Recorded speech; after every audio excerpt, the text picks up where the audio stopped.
Bueno, es un placer poder disfrutar de la adoración como cuerpo, ¿no?, corporativa de la Iglesia. Y ahora también es un momento en el que siento que el Espíritu del Señor se está moviendo. Por tanto, es aún mayor la responsabilidad de traer la palabra. Mirad, el título que le he puesto a la exposición bíblica de hoy se llama Vivir por el Evangelio. Vivir por el Evangelio, en concreto, según lo entendió el apóstol Pablo, es decir, según la profunda comprensión que el Espíritu Santo le dio a Pablo.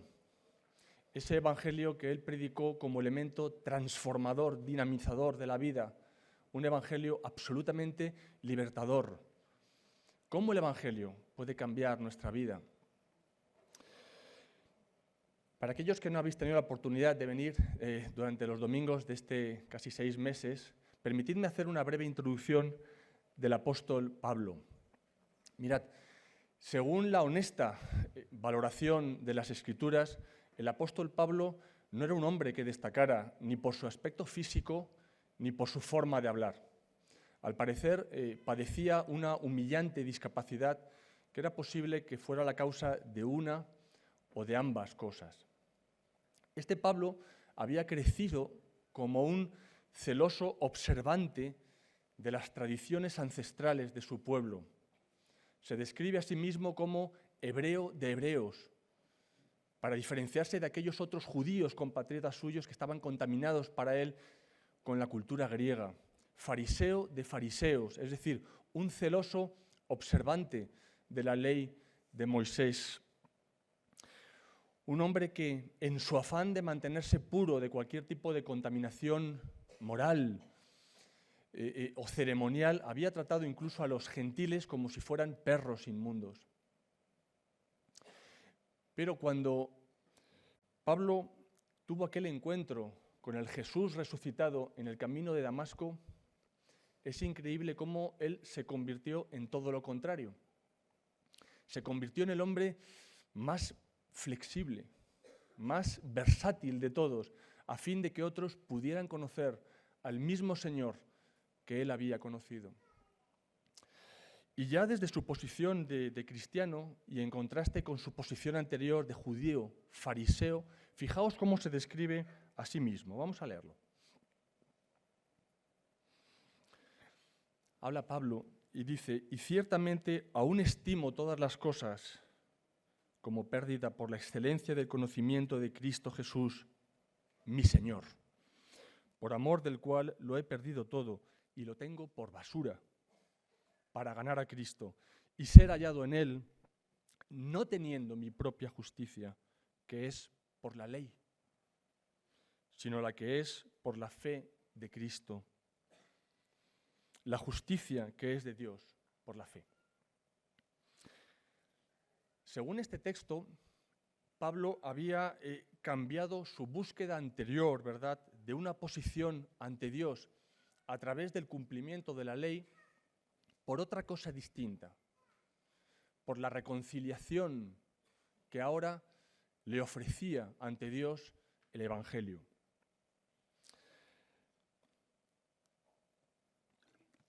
Esto quiere decir que Pablo consideró desacertada su posición anterior.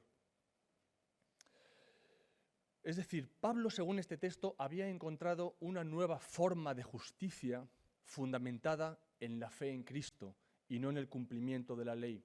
O dicho de otra forma, su pasión por Cristo, su pasión por una persona, había desalojado su devoción a un código. Y su mayor lucha y desgaste a lo largo de todo su ministerio fue precisamente contra aquellos discípulos de Cristo de la antigua primitiva, de la iglesia primitiva, principalmente de Jerusalén, que abogaban por la combinación de la fe en Cristo más la búsqueda de la justicia por el cumplimiento de la ley de Moisés. Sin embargo, para Pablo esto era algo inaceptable. ¿Por qué? Pues porque, entre otras cosas, fue precisamente su devoción a la ley la que le llevó a Pablo a convertirse en perseguidor de la iglesia.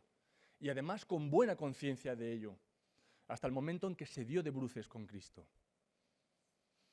En ese momento se dio cuenta que en lugar de transitar por la justicia que él pensaba delante de Dios, había incurrido en el mayor de los pecados. Había perseguido a los testigos del Mesías, que era lo mismo que atacar al mismísimo Mesías de Dios. Por eso, para Pablo, el creyente no está bajo la ley como regla de vida. Y no me malentendáis, no porque la ley sea algo mala, no, sino porque el creyente vive impulsado por algo que es superior. Vive impulsado por la operación en su interior de un poder interior, que es el poder del Espíritu Santo. Y ese cambio interior no puede forjarse por un imperativo legal. Tiene que forjarse por medio de una naturaleza transformada. Y de la misma manera que el manzano produce naturalmente manzanas, el Espíritu de Cristo, el carácter de Cristo solo puede ser forjado por el Espíritu de Cristo. No puede forjarse a través de reglas y de leyes. Y como Pablo disfrutó de una experiencia tan intensa de libertad espiritual, no podía contentarse viendo a sus nuevos convertidos más interesados en una vida de reglas que de principios. Él anhelaba verles entrar más plenamente en la libertad con que Cristo les había hecho libres. En lugar de vivir como fariseos, a los que el Talmud coloca en la posición de tú dime qué puedo hacer y yo lo haré. Para Pablo el Evangelio era algo más. ¿Por qué digo todo esto, no? Bueno, porque hay muchos hoy, igual que ocurría en los tiempos de Pablo, ¿verdad?, que piensan que el Evangelio solo tiene que ver con nuestra entrada a la fe cristiana. Nada más, a partir de entonces, todo lo que hay que tocar es obedecer la ley moral de Dios, que será la que cambie tu vida, que será la que cambie tus hábitos. A veces no lo dicen abiertamente, pero su forma de conducirse, su forma de juzgar las situaciones apunta en la práctica a una santificación por las obras de la ley, por el cumplimiento de unos preceptos, por tener una ética elevada. Mirad, esto resultaba inaceptable para Pablo, y así lo dijo. Gálatas 3, versículos 2 y 3. Esto solo quiero saber de vosotros. ¿Recibisteis el Espíritu por las obras de la ley o por el oír con fe? ¿Tan necios sois? Habiendo comenzado por el Espíritu, ¿ahora vais a acabar por la carne? La vida cristiana arranca con el Evangelio y continúa con el Evangelio. Es mediante la contemplación, la meditación y la reflexión en el Evangelio que vamos anclando cada vez más nuestra identidad en Él, que dejamos de confiar cada vez más en nosotros mismos y vamos confiando más en la obra de Cristo. Y a medida que avanzamos en este conocimiento de lo que Jesús ha hecho por nosotros, tanto más gozo, ¿verdad?, tanta más esperanza, tanta más libertad encontramos en el Evangelio. Y por eso el Evangelio tiene que impregnar toda mi vida. El Evangelio tiene que afectar a todo lo que soy, a todo lo que hago.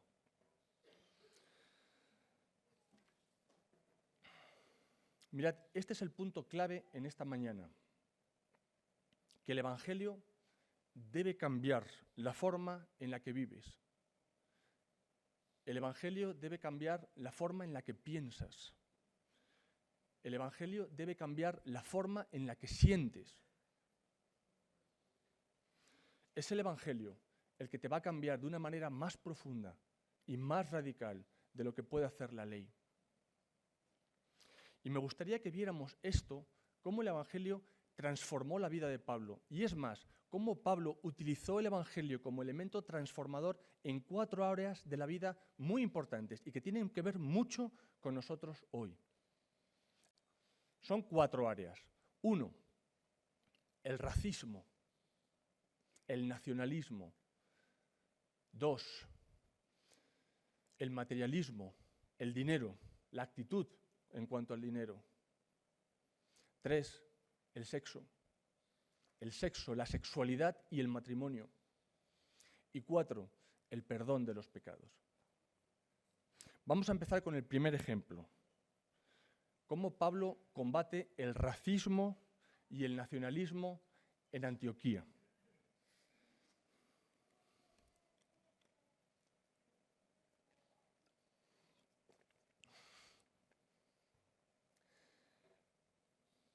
Dice Pablo en Gálatas, pero cuando Pedro vino a Antioquía, le resistí cara a cara, porque era de condenar.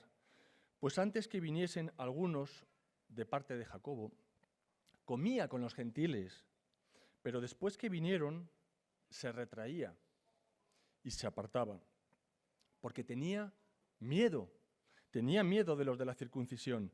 Pero cuando vi que no andaban rectamente conforme a la verdad del Evangelio, puntos suspensivos. Mirad, el contexto es muy interesante. Aquí tenemos a 2 apóstoles reunidos y uno de ellos, Pablo, confronta seriamente al otro, le resiste a la cara a Pedro, porque lo que hacía era reprochable. ¿Qué es lo que podía causar que 2 apóstoles con A mayúscula llegaran a esta situación? Bueno, Pablo resume sucintamente lo que estaba ocurriendo.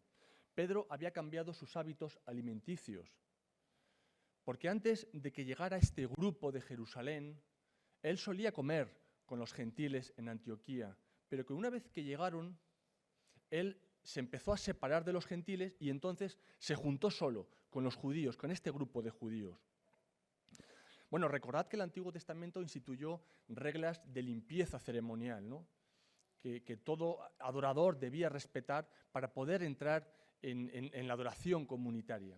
Estas leyes eran una forma de enseñar que nadie podía entrar en la presencia de un Dios santo sin ser antes limpiado. Sin embargo, Dios había mostrado ya a Pedro, antes de que esto ocurriera, que no debía llamar impuro ni inmundo a ningún ser humano. Dios había impugnado esa práctica tradicional del judaísmo con la llegada de Cristo. Era una barrera más que había caído porque estaba en juego el plan de Dios de alcanzar a todas las familias de la tierra.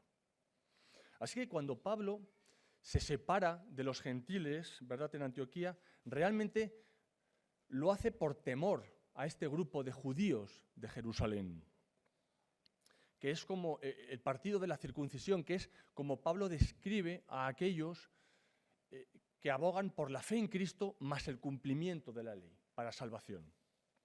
Y Pablo describe la conducta de Pedro con la palabra griega hipócrisis, hacer teatro. Porque esta forma de actuar, en la que Pablo no creía, porque ya había tenido una experiencia con el Señor, esta forma de actuar iba a terminar poniendo en entredicho el principio fundamental para Pablo, que era que la salvación era un don de Dios en Cristo, que debía recibirse únicamente por la fe. Es decir, no solamente es que el comportamiento de Pedro fuera grosero o poco cordial, sino que bajo esa fachada de cumplimiento religioso lo que había era racismo. Había brotes racistas, había desdén hacia los cristianos que no eran judíos, como si fueran inferiores. En una palabra, Pedro no estaba tratando a sus hermanos gentiles, como dice el texto, conforme a la verdad del Evangelio. Y lo interesante aquí es la respuesta de Pablo. Porque ve lo que hay detrás de este cambio de actitud de Pedro. Y fijaos, Pablo podía haber citado pasajes de la ley de Dios también, como aquel de Deuteronomio, donde Dios no hace acepción de personas, donde Dios ama al huérfano, a la viuda, al extranjero. O incluso le podía haber recordado a Pedro aquella visión trance que él tuvo de aquel lienzo y cómo el Señor le enseña de que no debe llamar impuro a ningún ser humano. Pero Pablo no hace eso. Pablo se da cuenta de que ese nacionalismo, ese racismo, es contrario al Evangelio. Es contrario al Evangelio. Y por tanto acude al Evangelio.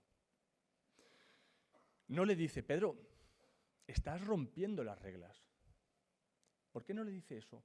Porque eso sería volver a reducir todo a un tema de reglas. y de normas. Lo que le dice: Pedro, te estás olvidando de la verdad del Evangelio, aquella verdad por la que tú también fuiste recibido con misericordia por Dios en Cristo. Porque el Evangelio, Pedro, nos iguala a todos. Tú sabes, Pedro, que todos, judíos y gentiles, somos justificados por la fe y somos igualmente pecadores delante de Dios y estamos bajo la gracia de Dios. ¿Cómo puedes tú comportarte como si fueras superior a cualquier otra raza? ¿Os dais cuenta? Pablo utiliza el Evangelio y lo utiliza contra el racismo que se estaba produciendo en Antioquía. Porque la ley puede lidiar con el comportamiento, pero el Evangelio va mucho más profundo. Ataca las motivaciones del corazón, ataca el orgullo, ataca la arrogancia, que son los fundamentos que hay para el nacionalismo y el racismo. Pero yo creo que en esta confrontación con Pedro, Pablo quiere decirle algo más. Porque Pedro se sentía inseguro, sentía miedo. El apóstol Pedro sentía miedo de este grupo cristiano de Jerusalén. Y fijaos lo que le dice el apóstol Pablo. Nosotros, tú y yo, Pedro, también hemos creído en Jesucristo para ser justificados por la fe de Cristo y no por las obras de la ley. Por cuanto por las obras de la ley nadie será justificado. ¿Qué le está diciendo Pablo? Le está diciendo: tú ya has sido justificado ante los ojos de Dios. Lo que le está diciendo es: Pedro, tú no necesitas la aprobación de estas personas porque ya tienes la de Cristo. ¿Os dais cuenta? Aquí está de nuevo la libertad. No necesitas la aprobación de nadie. Ya tienes la de Cristo, la libertad del Evangelio, la gracia del Evangelio, que te humilla, pero a la vez elimina todo temor. Y así es como Pablo combate actitudes racistas con el Evangelio en la mano como elemento transformador. Segundo ejemplo, el Evangelio y la actitud frente al dinero. Vamos a leer otro texto. Pablo habla a los corintios. Por tanto, como en todo abundáis, en fe, en palabra, en ciencia, en toda solicitud y en vuestro amor para con nosotros, abundad también en esta gracia. Porque ya conocéis la gracia de nuestro Señor Jesucristo, que por amor a vosotros se hizo pobre, siendo rico, para que vosotros, con su pobreza, fueseis enriquecidos. El contexto de este pasaje es una colecta que Pablo estaba recogiendo para Jerusalén, para los creyentes pobres en Jerusalén. La iglesia de Jerusalén parece aquejada de una pobreza crónica a lo largo de todo el primer siglo. Mirad, hay una tendencia a utilizar pasajes como este de una forma incorrecta, como si sonara reproche, señalando con el dedo y de forma airada. La Biblia dice cómo tenéis que utilizar vuestro dinero, así que venga, a dar de vuestro dinero. Y a continuación se van a las leyes del Antiguo Testamento y dicen: tenéis que dar el diezmo de vuestras ofrendas. Pero esto no es lo que está diciendo Pablo, ¿verdad? En realidad está diciendo todo lo contrario, que no es un mandato, que no es obligatorio. Lo que Pablo hace es algo distinto. Les recuerda el Evangelio para que reflexionen. Piensa acerca de la gracia de Cristo Jesús.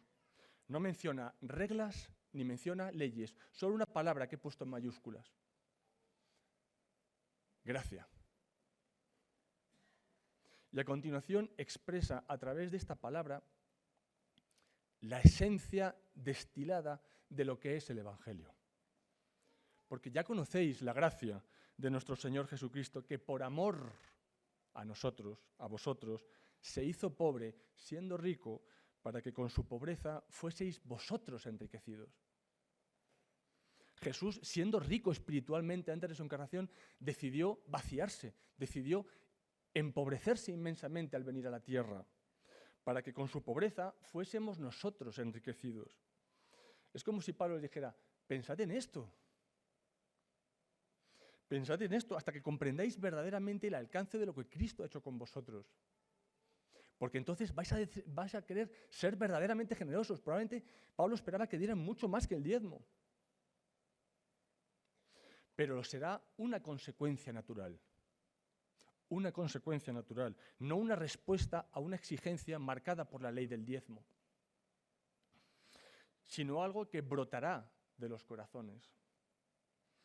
Otra vez el principio, no sé si lo veis, igual que cuando hablábamos del racismo o el nacionalismo, aquí lo volvemos a ver, porque el Evangelio también cambiará nuestras actitudes frente al dinero. Influirá en cómo manejamos nuestros bienes materiales, influirá en la forma en cómo gastas tu dinero, cómo lo das, cómo lo regalas, sin duda te volverá más generoso. Pero fijaos bien, porque Pablo no recurrió a pasajes que normalmente vienen a nuestra mente, ¿verdad? Como aquellos que hablan de la obligación de diezmar. ¿Por qué no recurrió a estos pasajes? Si es lo más natural. Un fariseo como él, conocedor de la ley. Pues porque es mucho más poderoso acudir al Evangelio. Porque cuando tú aplicas el Evangelio al corazón de las personas, su generosidad va mucho más allá de lo marcado por la ley. Porque el Evangelio es mucho más transformador que la ley. 1. Racismo y Evangelio. 2. Materialismo y Evangelio. 3. Sexualidad, matrimonio y Evangelio. Vamos a leer en Efesios. Maridos, amad a vuestras mujeres, así como Cristo amó a la Iglesia y se entregó a sí mismo por ella.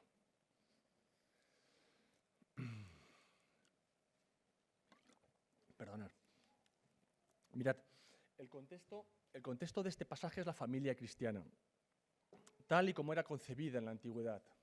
Marido, esposa, mujer, hijos y esclavos. Pablo ya les ha instado a que se sometan los unos a los otros, pero ahora cuando pasa a hablar a los maridos, les exhorta a que amen a sus esposas como Cristo amó a la Iglesia. Ahora bien, es preciso entender un poco el contexto, el trasfondo cultural en el que Pablo está diciendo estas palabras. En la cultura grecorromana, el matrimonio era una especie de transacción de negocios, podríamos decir. Un hombre se casaba con una mujer para adquirir un estatus o para mantener un estatus social, un estatus respetable. Obviamente la mujer le daría hijos, los cuidaría, pero de ninguna manera se esperaba que la mujer pudiera satisfacer todos los deseos del marido. Se toleraba, por tanto, que el hombre tuviera amantes, y hasta era aceptable, y más en Efesios, con la cultura de la prostitución de Diana de los Efesios, era tolerable que un hombre visitara prostíbulos con regularidad, de manera que se satisficiera al margen de su casa. Obviamente, la esposa era la encargada de que el hogar funcionara. Era, por tanto, una especie de transacción, de relación contractual. Pero fijaos, Pablo no podía consentir estas actitudes, ni por un momento. Y otra vez, fijaos en el detalle, porque es que la clave está siempre en los detalles. Qué fácil le hubiera sido a Pablo, por lo menos yo lo hubiera hecho, ¿verdad?, decir a sus lectores, pero hombre, considerad los 10 mandamientos, no cometerás adulterio, punto. No hay más que hablar. Los maridos cristianos deben ser fieles a sus esposas y deben ser así recordados. Y ya está.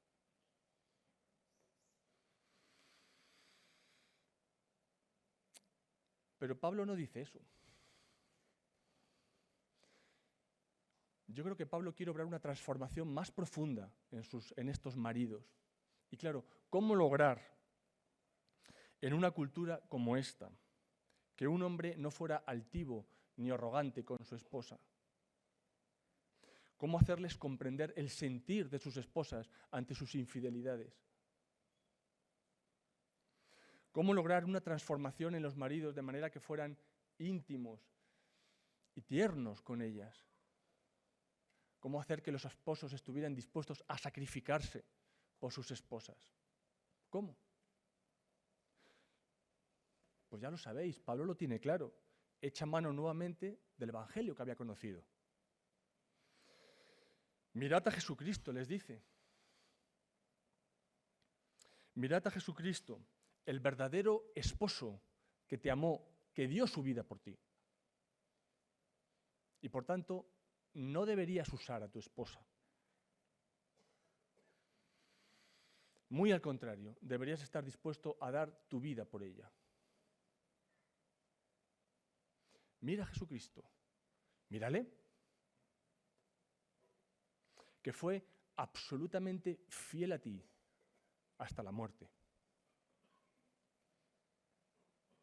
Ahora te pido que seas absolutamente fiel a tu esposa. De esta forma, Pablo está incorporando el evangelio a una faceta importantísima de la vida,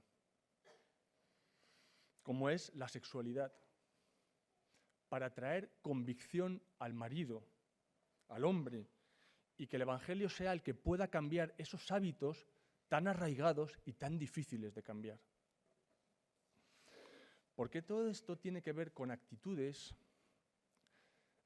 que la ley no puede conseguir, pero lo puede hacer el evangelio. Y por eso les pide que recuerden quién era Cristo Jesús y qué es lo que hizo. Él es vuestro verdadero esposo, vuestro íntimo amante. Os amó y dio su vida por vosotros. Es decir, estuvo dispuesto a sacrificarse hasta la muerte. No nos ha pedido a nosotros que ofrezcamos su vida por Él, sino al contrario, Él ha ofrecido la suya por nosotros. Por favor, les pide, maridos, reflexionad en el evangelio, hasta que seáis el tipo de esposo que Cristo ha sido con vosotros. Así es como el evangelio transforma las vidas, de una manera en la que la ley sola no puede. Racismo y evangelio, materialismo y evangelio, sexualidad, matrimonio y evangelio. Y por último, el cuarto ejemplo lo encontramos en la epístola que escribe Pablo a Filemón. Esta carta hace referencia a un esclavo, a Onésimo, que ha ofendido gravemente a su amo, que se llama Filemón, que es un creyente de la iglesia de Colosas de buena posición social. Onésimo había sido esclavo en la casa de Filemón. Sin embargo, se ha escapado de ella. Nosotros, claro, que desaprobamos la actitud, pues aplaudimos la acción de Onésimo, ¿no? Como un acto de heroicidad. Y abogamos porque aplaudimos cualquier acto que se alce contra la esclavitud, ¿verdad? Pero esta no era la mentalidad que tenían en el primer siglo. Los creyentes de la iglesia de Colosas no verían este acto de Onésimo como un acto de valentía ni de heroicidad, sino como un acto de delincuencia. Fugarse como esclavo era un delito muy serio. Pero hay más. Resulta que Onésimo se ha ido, pero ha desfalcado bienes, ha robado bienes a Filemón. Y después ha huido a Roma, supongo que porque era fácil esconderse en esa inmensa ciudad cosmopolita. Y por una extraña providencia de lo alto, ha entrado en contacto con Pablo. Probablemente alguien del equipo de Pablo le haya reconocido en la calle y finalmente ha visitado a Pablo en prisión y ha respondido con fe al evangelio. Ha caído de rodillas delante de Jesús. Y ahora Pablo le tiene, ¿verdad?, como hermano en el Señor. Y ahora Pablo escribe a Filemón rogándole que le reciba nuevamente. Vamos a leerlo. Te ruego por mi hijo Onésimo, a quien engendré en mis prisiones, el cual en otro tiempo te fue inútil, pero ahora a ti y a mí nos es útil, el cual vuelvo a enviarte. Tú, pues, recíbele como a mí mismo. Es evidente que Onésimo había llegado a ser muy querido, muy útil para Pablo. Además, esto es un juego de palabras porque Onésimo en griego significa precisamente útil.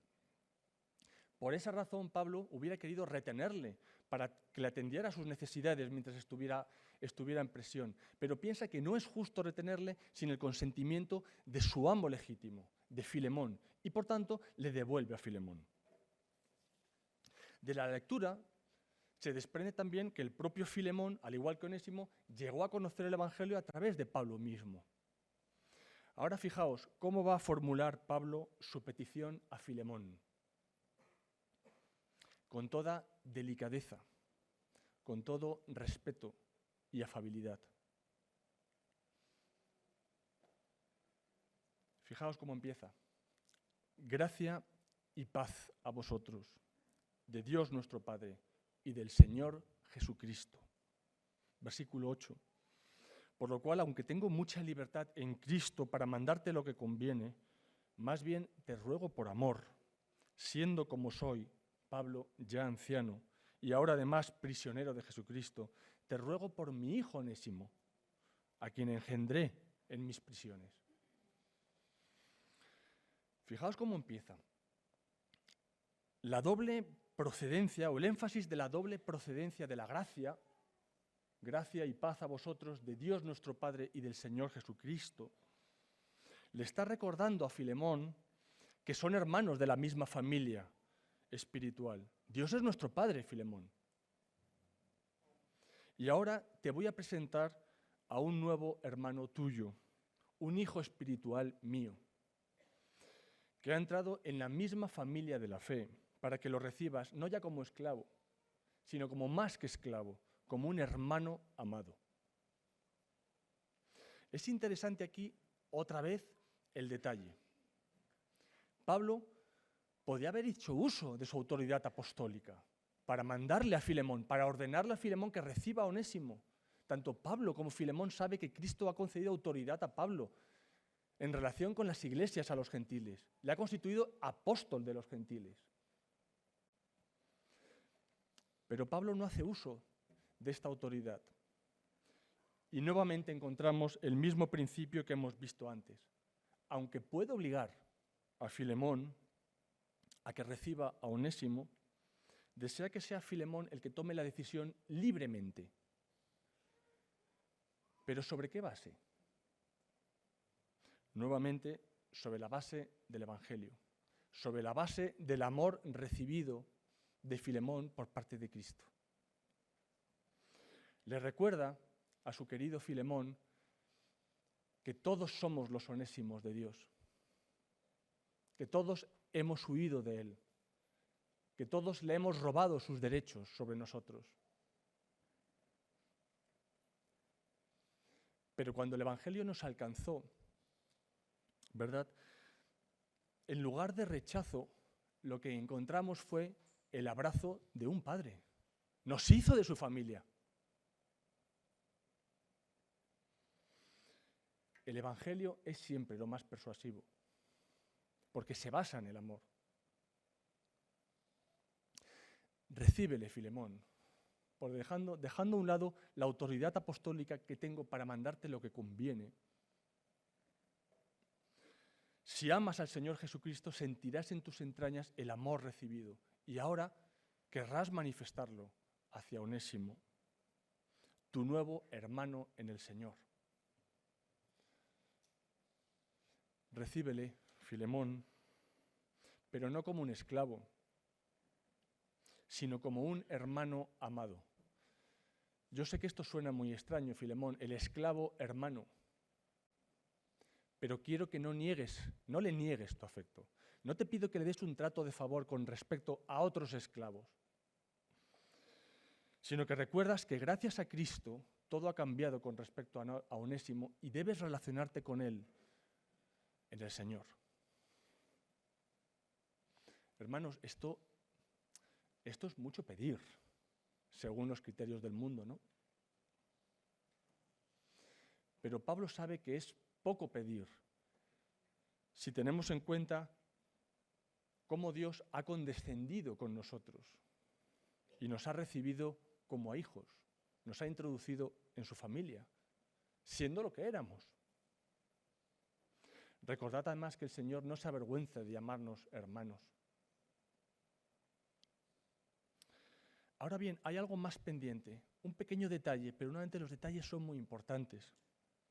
Y Pablo lo menciona en el versículo 18. ¿Qué pasa con las deudas pendientes de Onésimo? Onésimo ha robado y por tanto debe asumir sus deudas. Pero Onésimo no tiene con qué pagar. Y si vuelve como esclavo, no lo tendrá nunca, porque el esclavo no percibe salario. Por tanto, si Filemón desea la reconciliación con Onésimo, si Filemón desea perdonar verdaderamente a Onésimo, él mismo tendrá que asumir las deudas de Filemón, de Onésimo. Pero Pablo está en medio de todo esto y va a hacer algo sorprendente, fijaos. Así que, si me tienes por compañero, Filemón, recíbele como a mí mismo. Y si en algo te dañó o te debe, ponlo a mi cuenta. Yo, Pablo, lo escribo de mi mano. Yo lo pagaré. Por no decirte que aún tú mismo te me debes también. No te preocupes, yo lo pago todo. ¿Esto a qué suena? ¿Veis nuevamente lo que está haciendo Pablo aquí? Está de nuevo actuando según le dictaba el evangelio por el que vivía. El apóstol solo tiene que recordar lo que Cristo ha hecho por él. Antes tenía una deuda inmensa delante de Dios que de ninguna manera podría pagar. Pero Cristo la asumió sobre sí, al precio de su vida. Y eso, queridos, eso lo cambia todo. Y por tanto, Pablo lo que hace es seguir el ejemplo de su Señor. Y esto es vivir según el Evangelio. Ponlo en mi cuenta. Yo mismo asumo las deudas de Onésimo. Es decir, su generosidad rezuma, ¿verdad?, el Evangelio libertador que él había conocido. Ese perdón de Dios que le había librado de todo su pasado, que le había transformado, ese Evangelio por el que vivía. Aquí no hay reglas en ninguno de estos textos. No veréis mandatos, ¿verdad? Pablo jugaba solo con el amor recibido y asimilado. Y esto, queridos hermanos, es vivir por el Evangelio. Esto es andar como Cristo anduvo. Esto es procurar imitarlo. En todos estos textos y en realidad en todas sus cartas observamos una forma de conducirse de Pablo siempre guiado por el amor de Cristo a su favor. Y así terminamos. Y terminamos volviendo al inicio. Decíamos al principio que el Evangelio lo cambia todo, que afecta a todas las áreas de nuestra vida, ¿verdad? Afecta al desempeño en tu trabajo, afecta en tu relación matrimonial, afecta en la forma en la que vives tu sexualidad, en la forma que administras tus bienes materiales, en la forma en la que otorgas perdón a los demás. Cada parte de tu vida debe ser moldeada por el Evangelio. Ahora bien, muy brevemente, ¿cómo nos cambia el Evangelio? ¿Cómo le cambió a Pablo? En primer lugar, por su meditación constante en el Evangelio, sobre el carácter del Dios de ese Evangelio. Estoy seguro que su forma de leer la Biblia no era una forma de adquirir información o de presumir de conocimiento. Yo creo que cuando se acercaba a la Escritura, seguro que le decía a su Cristo: Señor, habla conmigo. En segundo lugar, estoy seguro que su forma de orar también era especial, porque se nota. Porque aquellos que no han entendido correctamente el Evangelio, o todos, porque todos nos deslizamos muchas veces, tenemos una forma de orar en la que pensamos que Dios tiene que estar más que satisfecho con nosotros. Señor, me he esforzado mucho. Me esfuerzo por seguir tus preceptos. Por tanto, me lo debes. Me debes compensar. Pablo decía que había aprendido a conformarse cualquiera que fuera su situación. Así que no creo que su oración fuera simplemente una retahíla de peticiones una tras otra. Me inclino a pensar que Pablo pedía a Dios más de Dios, que es lo mismo que decirle, Dios mío, te anhelo, te necesito, no puedo vivir sin ti. Claro que quiero cosas, sabes que necesito cosas, pero cuando pienso en cómo te has entregado por mí, ya solo quiero conocerte. Porque todo aquel que comprende verdaderamente el mensaje de Jesús recibido, que se dio a sí mismo, eso te cala dentro, te hace un clic en la mente. Eso se mueve en las profundidades de tu ser. Es increíble sentirte verdaderamente amado por Él. Y de esta manera la oración se convierte en una forma de llegar a conocerle mejor. Es decir, el Evangelio me hace querer orar de una forma que no haría de otra manera. Y es entonces cuando el Señor se hace real para mí. Tal vez no cada día, incluso a lo mejor tal vez no cada semana. Pero si eres constante, el Señor se empezará a hacer real en tu vida y el Evangelio dejará de ser simplemente un mero concepto. Y por último, ahora sí, termino, perdona Judith. Estoy seguro que también Pablo disfrutaba junto con el pueblo de Dios en la adoración corporativa, comunitaria, porque algo se mueve de manera especial cuando el pueblo se une para orar juntos, para cantarle alabanzas a Dios. Incluso el sermón predicado se hace especial cuando estamos cantando alabanzas juntos. El Espíritu del Señor se mueve. ¿Está siendo real el Evangelio en tu vida? ¿O estás siendo complaciente porque tienes un estándar de vida muy alto? Porque sigues una serie de preceptos, una ética muy loable. ¿Te consideras acaso superior a otros, hermanos? Porque eso no es andar conforme al Evangelio. ¿Cuál es tu actitud acerca del dinero? ¿Te mueve el ejemplo de Cristo, de tu Señor, hacia un mayor desprendimiento de tus bienes materiales? ¿O por el contrario, el dinero solo es un elemento con el que soñar para tener y vivir mejor? ¿Cómo estás viviendo tu sexualidad o tu relación matrimonial a la luz de la fidelidad, de la absoluta fidelidad que el Señor ha mostrado hacia ti?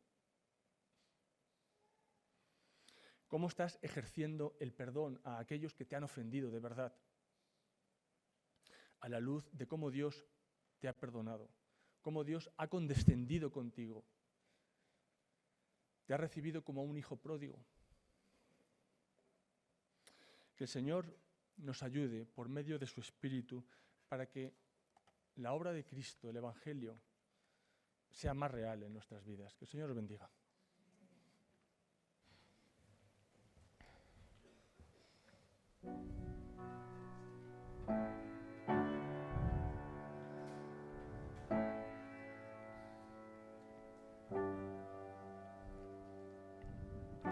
Tu voz me llama a las aguas donde mis pies pueden fallar. Ahí te encuentro en lo incierto, caminaré sobre el mar. A tu nombre clamaré, en ti mis ojos fijaré, En tempestad descansaré en tu poder, pues tuyo soy hasta el final.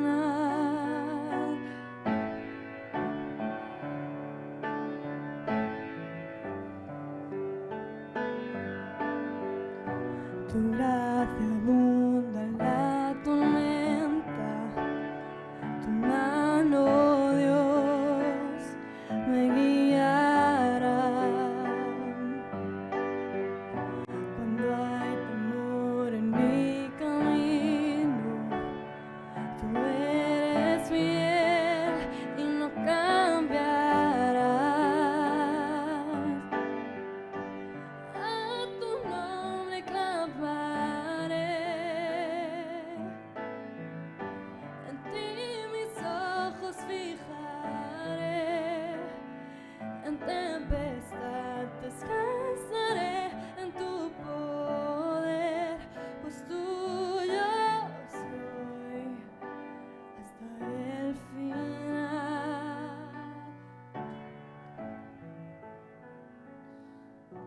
Tu espíritu me guía sin fronteras, más allá de las barreras, a donde tú me llames. Tú me llevas más allá de lo soñado, donde puedo estar confiado al estar en tu presencia. Tu espíritu me guía sin fronteras, más allá de las barreras, a donde tú me llames. Tú me llevas más allá de lo soñado, donde puedo estar confiado al estar en tu presencia.